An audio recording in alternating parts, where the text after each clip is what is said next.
Selamat malam, kami dari kelompok 4 ingin mempresentasikan tentang Peraturan Otoritas Jasa Keuangan Nomor 51-POJK.03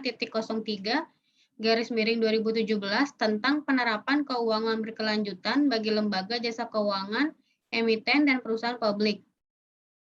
Sebelumnya, saya ingin memperkenalkan kelompok 4 terdiri dari Natia Maharani, Effendi, Gracino Silvino, Sheila Sonya, Retno Sari, dan Femi Enrico. POJK 51 nomor 51-POJK.03-2017. POJK 51 adalah kepanjangan dari Peraturan Otoritas Jasa Keuangan nomor 51 POJK 03 2017 tentang penerapan keuangan berkelanjutan bagi lembaga jasa keuangan, emiten, dan perusahaan publik. POJK ini juga merupakan implementasi dari UU nomor 32 tahun 2009 tentang perlindungan dan pengelolaan lingkungan hidup untuk mengembangkan dan menerapkan instrumen ekonomi lingkungan hidup, termasuk di dalamnya adalah kebijakan yang peduli kepada sosial dan lingkungan hidup di bidang perbankan, pasar modal, dan industri keuangan non-bank. Beberapa pertimbangan diterbitkannya POJK 51 adalah sebagai berikut. Bahwa untuk mewujudkan pembangunan berkelanjutan yang mampu menjaga stabilitas ekonomi serta bersifat inklusif, diperlukan sistem perekonomian nasional yang mengedepankan keselarasan antara aspek ekonomi, sosial, dan lingkungan hidup. Yang kedua, bahwa untuk menggerakkan perekonomian nasional yang mengedepankan keselarasan antara aspek ekonomi, sosial, dan lingkungan hidup, mampu menjaga stabilitas ekonomi serta bersifat inklusif, dibutuhkan sumber pendanaan dalam jumlah yang memadai. Yang ketiga, bahwa pengembangan sistem lembaga keuangan yang ramah lingkungan hidup telah diamanatkan dalam Undang-Undang Nomor 32 Tahun 2009 tentang perlindungan dan pengelolaan lingkungan hidup.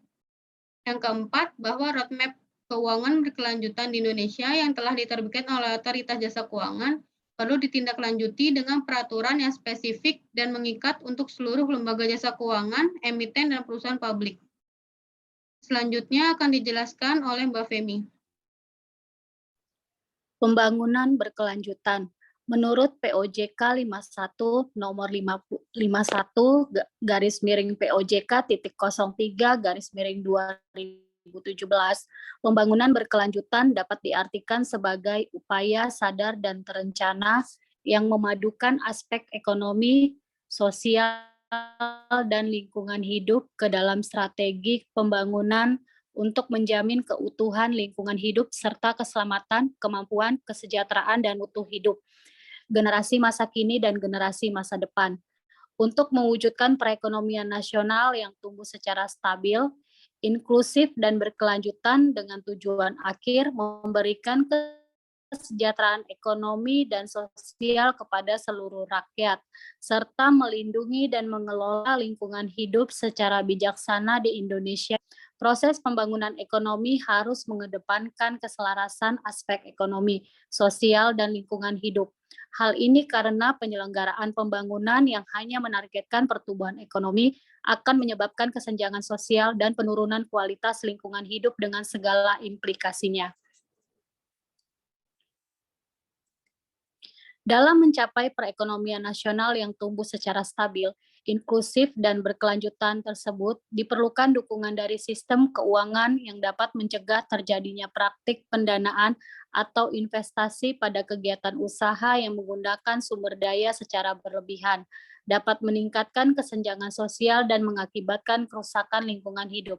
Sistem keuangan tersebut harus menerapkan prinsip berkelanjutan yang mampu menciptakan nilai ekonomi, sosial, dan ekologis dalam model, proses, dan praktiknya, dengan tetap berkontribusi pada pencapaian tujuan pembangunan berkelanjutan. Adapun tujuan pembangunan berkelanjutan antara lain untuk menjamin keutuhan lingkungan hidup, serta keselamatan, kemampuan, kesejahteraan, dan mutu hidup generasi masa kini dan generasi masa depan. Sebagai negara berkembang, Indonesia memiliki isu kesenjangan sosial yang merupakan sumber risiko yang harus mendapatkan perhatian yang memadai. Indonesia juga merupakan negara yang secara geografis terpapar risiko perubahan iklim. Oleh karena itu, diperlukan pengelolaan dan pencegahan risiko sosial dan lingkungan hidup yang lebih baik. Penerapan prinsip keuangan berkelanjutan dalam sistem lembaga keuangan di Indonesia merupakan implementasi dari Undang-Undang Nomor 32 Tahun 2009 tentang perlindungan dan pengelolaan lingkungan hidup untuk mengembangkan dan menerapkan instrumen ekonomi lingkungan hidup, termasuk di dalamnya adalah kebijakan yang ramah lingkungan hidup di bidang perbankan, pasar modal, dan industri keuangan non-bank. Penerapan prinsip keuangan berkelanjutan juga merupakan bentuk nyata dari komitmen Indonesia kepada dunia internasional dengan menyediakan sumber pendanaan untuk melakukan mitigasi maupun adaptasi perubahan iklim. Selanjutnya akan dijelaskan oleh Mas Gresinus. Terima kasih, Mbak. Kemudian, berdasarkan Undang-Undang Nomor 21 Tahun 2011 tentang Otoritas Jasa Keuangan, Otoritas Jasa Keuangan berfungsi untuk menyelenggarakan sistem pengaturan dan pengawasan yang terintegrasi terhadap keseluruhan kegiatan di dalam sektor jasa keuangan. Dengan demikian, OJK memiliki kewenangan dan otoritas yang penuh atas penyelenggaraan keuangan berkelanjutan di Indonesia. Komitmen menjalankan keuangan berkelanjutan dicanangkan melalui peluncuran roadmap keuangan berkelanjutan di Indonesia pada bulan Desember 2014. Dalam roadmap keuangan berkelanjutan adalah salah satu yang harus direalisasikan adanya peraturan yang spesifik dan mengikat untuk seluruh pelaku sektor jasa keuangan dan seluruh pemangku kepentingan di sektor jasa keuangan, menuangkan komitmen dan aksi nyata sebagai upaya bentuk mendukung implementasi pembangunan berkelanjutan di Indonesia. Arah dari pengaturan penerapan keuangan berkelanjutan di sektor jasa keuangan yang mendukung keberlanjutan ekonomi, sosial, lingkungan hidup, dan pelaksanaan proses pembangunan di Indonesia. Sasaran pengaturan penerapan keuangan berkelanjutan ini yaitu agar setiap lembaga jasa keuangan, emiten, dan perusahaan publik memiliki kesadaran atau komitmen terhadap pelaksanaan prinsip keuangan berkelanjutan, berkontribusi dalam pengembangan produk berupa barang dan jasa yang mempertimbangkan aspek ekonomi, sosial, dan lingkungan hidup. Selain itu, dengan adanya pengaturan ini, diharapkan akan tercipta kondisi persaingan yang sehat serta menghindari adanya aktivitas arbitrase yang merugikan salah satu pihak.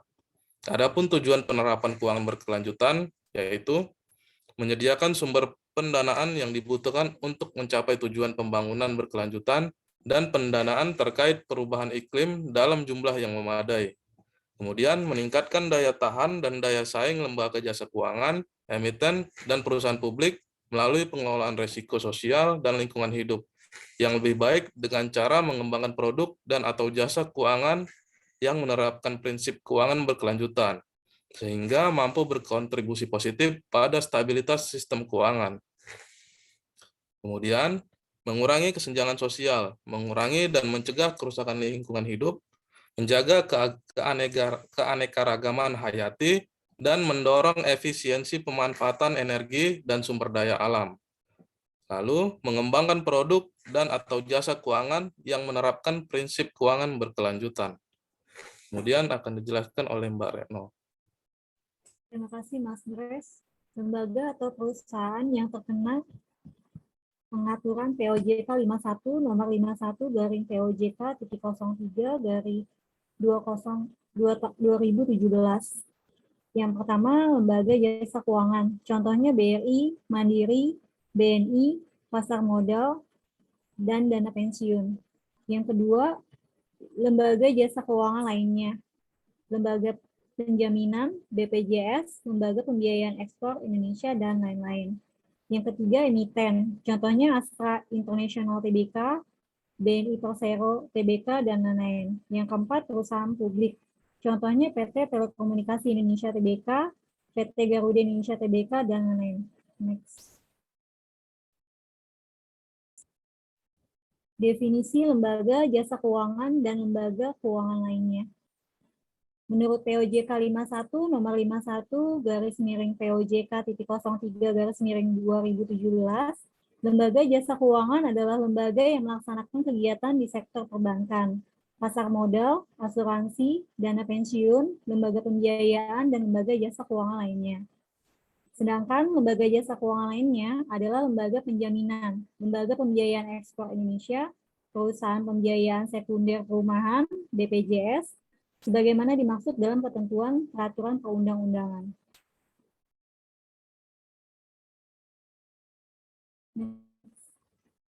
Adapun rencana aksi keuangan berkelanjutan atau RAKB, yang merupakan rencana terjemahan dari visi dan misi implementasi keuangan berkelanjutan. RAKB yang dimaksud adalah strategi dari sebuah bank yang meliputi target waktu, pengelolaan risiko, dan hasil yang ingin dicapai. Berdasarkan pasal 1 ayat 11, RAKB adalah dokumen tertulis yang menggambarkan rencana kegiatan usaha dan program kerja lembaga jasa keuangan jangka pendek dan jangka panjang, sesuai dengan prinsip yang digunakan untuk menerapkan keuangan berkelanjutan, termasuk strategi untuk merealisasikan rencana dan program kerja tersebut sesuai dengan target dan waktu yang ditetapkan. RAKB harus disampaikan kepada pemangku kepentingan dalam perusahaan seperti investor, pemegang saham, dan regulator seperti otoritas jasa keuangan. Selanjutnya dilanjutkan oleh Natia. Terima kasih Mbak Retno. Selanjutnya, isi RAKB menurut POJK nomor 21 pasal 7, RAKB wajib disusun berdasarkan prioritas masing-masing lembaga jasa keuangan, paling sedikit memuat yang pertama, pengembangan produk dan atau jasa keuangan berkelanjutan, termasuk peningkatan portofolio pembiayaan, investasi atau penempatan pada instrumen keuangan atau proyek yang sejalan dengan penerapan keuangan berkelanjutan. Kedua, pengembangan kapasitas intern lembaga jasa keuangan. Ketiga, penyesuaian organisasi, manajemen risiko, tata kelola, dan atau standar prosedur operasional lembaga jasa keuangan yang sesuai dengan prinsip penerapan keuangan berkelanjutan. Yang keempat, RAKB wajib dilengkapi dengan target atau waktu penerapan. Selanjutnya, 8 prinsip dalam penerapan keuangan berkelanjutan. Yang pertama, prinsip investasi bertanggung jawab. Yang kedua, prinsip strategi dan praktik bisnis berkelanjutan. Yang ketiga, prinsip pengelolaan risiko sosial dan lingkungan hidup. Yang keempat, prinsip tata kelola. Yang kelima, prinsip komunikasi yang informatif. Yang keenam, prinsip inklusif. Yang ketujuh, prinsip pengembangan sektor unggulan prioritas. Dan yang ke-8, prinsip koordinasi dan kolaborasi. Selanjutnya akan dijelaskan Pak Effendi. Dalam implementasinya, POJK nomor 51 2017 ini memberikan reward and punishment bagi lembaga jasa keuangan, emiten, dan perusahaan publik yang menerapkan keuangan berkelanjutan secara efektif dapat diberikan insentif oleh otoritas jasa keuangan. Insentif yang diberikan dapat berupa yang pertama mengikutsertakan LJK, emiten, dan perusahaan publik dalam program pengembangan kompetensi SDM. Kemudian yang kedua, diberikan anugerah Sustainable Finance Award. Yang ketiga, diberikan insentif lainnya. Sedangkan bagi LJK, emiten, dan perusahaan publik yang melanggar ketentuan penerapan keuangan berkelanjutan, dikenakan sanksi administratif berupa teguran atau peringatan tertulis. Dari apa yang sudah diuraikan, kelompok 4 menyimpulkan bahwasannya penerapan peraturan keuangan berkelanjutan yang diatur dalam POJK 51 nomor 51/POJK.03/2017 memberikan dampak positif sebagai dasar untuk memotivasi para pelaku usaha untuk menjalankan bisnisnya bukan semata-mata hanya demi keuntungan, tetapi juga memikirkan untuk memberikan efek yang baik terhadap aspek lingkungan dan sosial. Berasaskan pada 8 prinsip keuangan berkelanjutan, sebagai salah satu negara awal yang mengeluarkan peraturan tentang keuangan berkelanjutan, membuat Indonesia belum memiliki rujukan sebagai pembanding atau koreksi atas peraturan yang sudah diterapkan sekarang. Selain itu, sanksi yang diberikan kepada LJK, emiten, dan perusahaan publik menurut kami tergolong ringan, mengingat dampak dari penerapan keuangan berkelanjutan ini sangat luas, menyangkut pembangunan berkelanjutan sebuah negara dan memerlukan sanksi yang lebih tegas. Demikian yang bisa disampaikan oleh kelompok 4. apa yang kami sampaikan mudah-mudahan bermanfaat bagi akademisi, para pelaku bisnis, dan stakeholder terkait.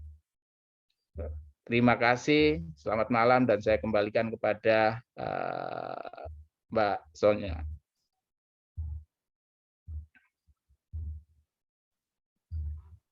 Sekian dari kelompok kami.